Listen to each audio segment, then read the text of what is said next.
Cette vidéo est remplie de clichés. Je crois bien que je dois être le seul youtubeur à utiliser des éclairages derrière moi. En même temps, on est le 12 août, j'ai pas vu le soleil depuis une semaine, donc qu'est-ce que tu veux que je te dise? Coucou. Ah, les repas de famille.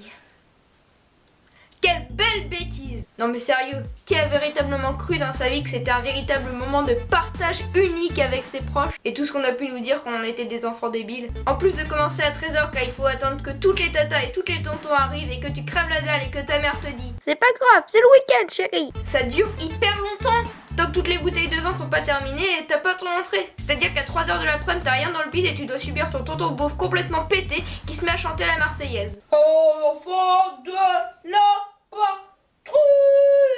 Entre deux repas, t'as déjà l'impression d'en avoir fait un et t'en veux un autre.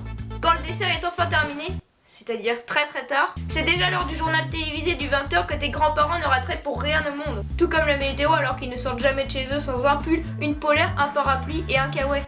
Et je sais pas compter avec mes doigts, c'est quand même un peu problématique quand tu rentres au 3e. Puis bon, on va pas se le cacher, un repas de famille sans une dispute, ce n'est pas un repas de famille. Ça peut venir du sujet hyper sensible qu'est la politique, un débat inutile sans aucun argument qui se finira par un "Vous êtes tous des communistes" de la part de votre grand-père qui reniera sa famille pour sa sieste qui se finira juste avant l'arrivée du Tour de France. Au final, tout le monde rentrera chez soi sans avoir changé de position.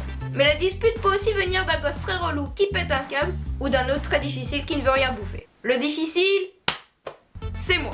Depuis l'âge de 2 ans, j'ai décidé de remplacer tous les fruits et tous les légumes, sans exception, par une compote quotidienne. Et même si j'ai un peu de ventre, jusqu'ici, je me porte très bien. Du coup, ma vie se résume à manger du riz, des pâtes, de la semoule, des plats à base de pommes de terre, du poisson pané et toutes les viandes qu'il existe. Et je sais toujours pas compter. Je suis un peu le contraire du vegan, je mange à peu près tout, sauf ce que lui mange. Si vous êtes dans mon cas, manifestez-vous dans les commentaires. Le repas de famille est tout de même un moment de convivialité et de diversité d'esprit qui forge plein de souvenirs entre nous et notre famille. Attention, gros cliché en vue. Le grand-père, Qui revoit voir? la grand-mère, l'oncle, Oh, j'ai une de ces oreilles pétées, moi! la tante, Coucou. le père, Allez, les enfants! Allez, viens mon petit coup à la maison! la mère, Coucou. le frère, la sœur, le petit cousin, Qu'est-ce qui est jaune et qui attend? le grand cousin, Mais ferme-la! la petite sœur. Moi. Oh là, attendez 2 secondes. Il reste un truc à dire. C'est qu'en plus d'avoir une famille qui m'aime et que j'aime, je vous ai vous. Et comme les membres de ma famille, vous avez votre place sur un de mes murs.